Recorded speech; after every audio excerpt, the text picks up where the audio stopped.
Hello, this is Mark Castell with Organic Eye. I am broadcasting live here once again outside the National Organic Standards Board meeting in Pittsburgh, Pennsylvania, which is going late tonight.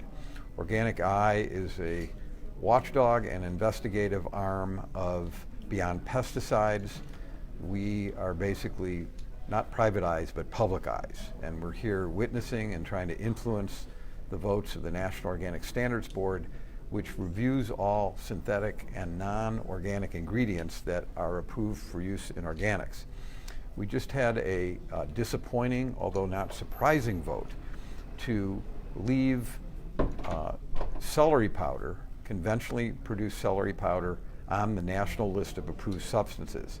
It's problematic because celery powder, this specific type of celery powder, is produced with high levels of synthetic nitrogen and is used in the manufacture of processed meats. It serves as a preservative to impart nitrates or nitrites into the meat. The problem is that these have carcinogenic properties. They degrade and turn into nitrosamines.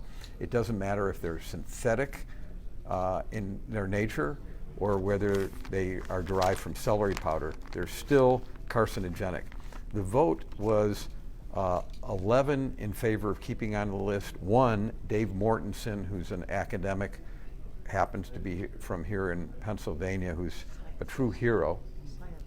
Thank you, Terry. I'm going to introduce Dr. Terry Schuster in a second. Dave, although he holds the high scientist spot, most everybody was spouting their own little science on the board, but mostly a discussion about the commercial advantages to having continued use of celery powder in certified organic processed meat. When I spoke yesterday, I encouraged the board to consider withdrawing this material, and instead organic hot dogs and bacons, etc., can be frozen and available frozen. And if you want to thaw them out, you can stick them in your microwave and quickly have access to this meat without a carcinogenic preservative. So it was an 11-1 vote with one abstention. I want to now introduce Terry Schuster. She has held a role on the Beyond Pesticides Board of Directors for many years. She's on the leadership team at Organic Eye and is our chief scientific advisor and is a perennial attendee to these NOSB meetings, proving her lack of mental balance, just like mine can be called into question. Terry, come on in here, and I'm going to mic you, as we say in the biz, and I'd like you to come up with some of the basis for why we suggested this should be withdrawn. Well, not much more to say than what you say. Nitrites and nitrates are carcinogenic when they're in meat because they react with the protein in meat to form nitrosamines, which are known carcinogens. I think that gives a bad eye to organic meat. The other thing is that the Organic Foods Production Act explicitly prohibits the addition of nitrates and nitrites to meat, and it's almost certain that what was in the mind of the writers of APA was the fact that those things were used in processed meat. So the idea that we need to preserve processed meats, even when they're organic processed meats, even when they're carcinogenic, is kind of nonsensical. So let me ask you a question, Terry. OFPA, the Organic Foods Production Act, which is the enabling legislation, what Congress passed, the National Organic Standards Board cannot amend that. The language there prohibits nitrates. It doesn't specify synthetic nitrates. It just says nitrates. Nitrates and nitrites. And yes. nitrates, yeah. So this material might be subject to legal challenge, and and again, I want to emphasize that regardless of what their vote is, it can't overrule what Congress has passed into law. Correct. Correct. Okay, Terry, any other major points here that we want to make? No. Okay.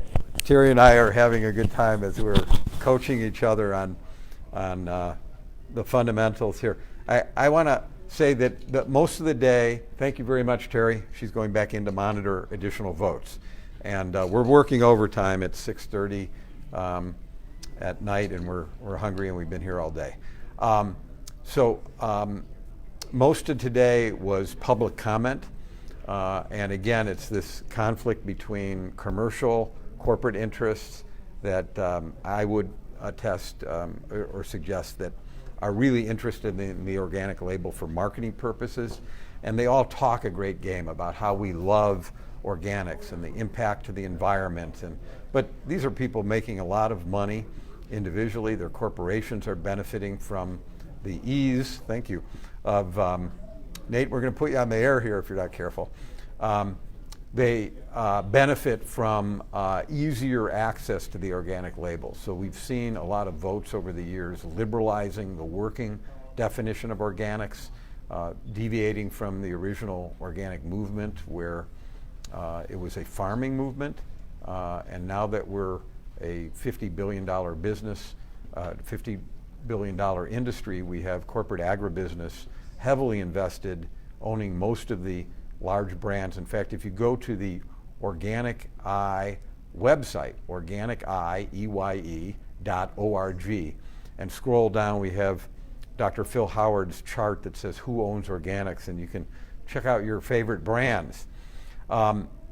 So one comment that was made here today was from a hydroponic industry proponent talking about how 25% of organic tomatoes are now produced in containers, fertilized with liquid in an inert medium, and he's saying that's a great thing. I would suggest it's much higher if you just look at fresh tomatoes. Good friend of mine, Steve Sprinkle, who's a organic policy expert and a truck farmer in Ojai, California, he and his wife Olivia own a wonderful all-organic restaurant there. In the state of California, Steve and Olivia cannot buy fresh tomatoes that were grown in the soil. Only hydroponic in a sealed building under artificial lighting without that wonderful microflora that exists in rich, organically managed soil. That guy had a quote that just knocked my socks off. He said, yesterday somebody was here testifying about the magic of life in the soil. And he said, quote, that's a bunch of fluff. He doesn't understand. Well, to be honest with you, most of us don't understand. It wasn't that long ago at a symposium that a soil scientist said, look, let me assure you, studying what's in the soil is not rocket science. It's much more complicated than that. We don't actually understand, the experts don't actually understand the interactions of these microorganisms in the soil, breaking down organic matter into usable plant nutrients. So organics is not just about what it doesn't have in there, i.e.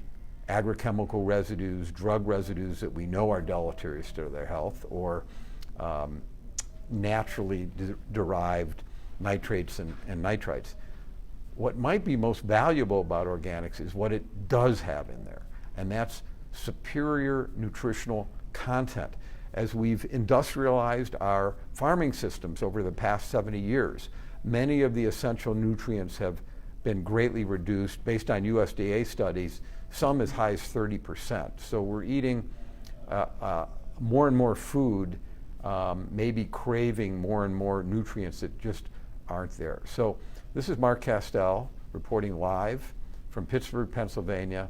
I'll try to come up with at least another report tomorrow, Friday, the last day of the NOSB meetings here in Pittsburgh, Pennsylvania. And then I'll be headed back to Wisconsin. Thank you.